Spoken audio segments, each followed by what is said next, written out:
সম্পত্তি কি বাবা, এটা গরিব ধনী সবার মধ্যে আছে। আমার সে কিছু নাই বাবা। একটু জমিন জায়গা ছিল, নদীতে ভাঙে গেছে বাবা। নদীতে ভাঙে যাওয়ার পর পরিবারও আছে, বয়স হয়ে গেছে, আমি আছি, দুটো ছেলে আছে, বিয়ে করে ছেলেরা গেছে না, শ্বশুর বাড়ি থাকে। আমারে মনে করেন দেখে না, নিজে চাই চিনতে খাই, বুঝছেন। এভাবে আমার দিন যায়। আর আমার সেরকম কিছু সমর্থন নাই, কোনো অর্থ সম্পদ জায়গা। আচ্ছা, আপনারা এই যে আপনাদের বাচ্চা কাচ্চা আছে, জি, এনাদের কি কোনো স্কুলের ব্যবস্থা, পড়াশোনার ব্যবস্থা কি আছে আপনাদের? স্কুলে লেখাপড়া যাদের একটু অর্থ সম্পদ আছে তারা বাড়িতে থেকে বাচ্চাদের লেখাপড়া করায়। আর আমার কোনো অর্থ সম্পদ নাই বাবা। আমি এদের ভিতরে থেকে আমি নিহত করি, মানে আমার কোনো মতে দিন যায়, আইনে নিয়ে চাই চিনতে খাই। আর বাকি যারা আছে এদের ভিতরে একটু ভালো।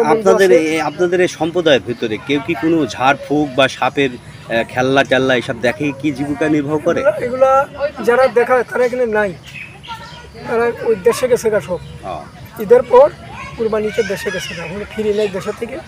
এনারা ওই শিঙে টিঙে লাগায়, বাদ কাটে, কেউ খেলা দেখায়, কেউ গাছ গাছন তো বেছে। আমরা এইরকম ভাবেই ঘুরি, এই কাজই করি, শিঙে টিঙে লাগাই, চাইয়ে চুয়ে খাই। কারো কাছে দেয়, কেউ 10 টাকা দেয়, কেউ 20 টাকা দেয়, কেউ 50 টাকা দেয়, কেউ 5 টাকা দেয়, কেউ 2 টাকা দেয়। এইভাবেই চাইয়ে চিনতে খাই বেড়াই ভাই। আগে তো শিঙে মিয়া লাগাইতে, এখন আর শিঙে মিয়া চল না, মানুষে লাগায়। দাঁতের পোকা টোকা খুলতাম আগে, এখন আর কিছু করায় না। এইভাবেই চলি আমরা, এইভাবেই খাই। জায়গায় 72 বছর ধরে এইগুলো কতি কতি কতি কতি চুল পেকে গেছে, দাঁত পেরে গেছে। আইস্তামাত সুতোও পাইনি।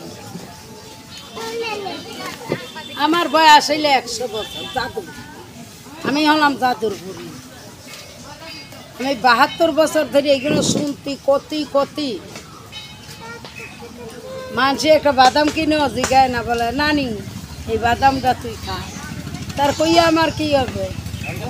দুঃখের জায়গা ছিলে, দুঃখের কথা কইয়া যদি দুঃখ প্রকাশ না করতি, সে দুঃখের কথা কই কোনো লাভ হবে? অন্তত আরো 20 বার কইছে এরকম মা সাংবাদিকদের সামনে। খুলনা ফটক তুলে এই আইসটাছে, এই যাইতেছে, এই আইসটাছে, এই যাইতেছে, এই যে দবটা দবটা দব, হেন করবো তেন করবো, বড় বড় উঁট জবাই দেবো, বড় বড় গরু দেবো, বড় বড় হেন করবো। কাজের বেলায় কিছুই না, খালি আমাদের ওই মুখ দিয়ে কবিগুলো তো বাড়িয়ে যা পাও। বয়সে মানুষ বাবা, ছেলের মতো কথা বলি, ঠিক আছে, কিন্তু এখন মনে চায় যে বসে থাকতে ভাত খাই, নামাজ পড়ি, রোজা রাখি, তাল্লা তৌফিক দেই নেই। এই যে ছেলে গিলে, এই যে বউ, এইভাবেই আছি বাবা, ওই লাভ নেই। আপনাদের কাছে বহুতবার বেতন দিয়েছি। আমরা যদি আজ পর্যন্ত 5টা টাকাও পাতাম, তাও মনে করতাম যে না একদিন 5 টাকা পাইছি, যে আরো বললে আরো 5 টাকা পাবো। এই শুধু শুধু বললি, তাই কি মানুষ কি তাই? এই জন্য আর ভালো লাগে না বাবা, না চাই না, থাকে ওরাই খাইয়ে বলে বাবা। এরা আগত হয়েছে বিক্রমপুর এলাকা থেকে। এনারা মানুষের সেবামূলক কিছু কিছু ধরনের কাজ করে থাকেন, যেমন ঝাড়ফুঁক, এবং যাদের খালে বিলে পুকুরে অনেক স্বর্ণ গহনা হারিয়ে যায় সেগুলোকে উদ্ধারকৃত কাজে তারা ব্যস্ত থাকেন। এভাবেই তারা জীবিকা নির্বাহ করে চলছেন। এনাদের পাশে এখন পর্যন্ত কোনো সরকারি কোনো দপ্তরেও বিজ্ঞাপন আসেনি এবং কোনো সাহায্য আসেনি যেদের পাশে কেউ দাঁড়াবে এবং এদেরকে একটু সহযোগিতার হাত বাড়াবেন। এরা অতি দুঃখ এবং কষ্টের সাথে এই জীবন মান চালিয়ে যাচ্ছে।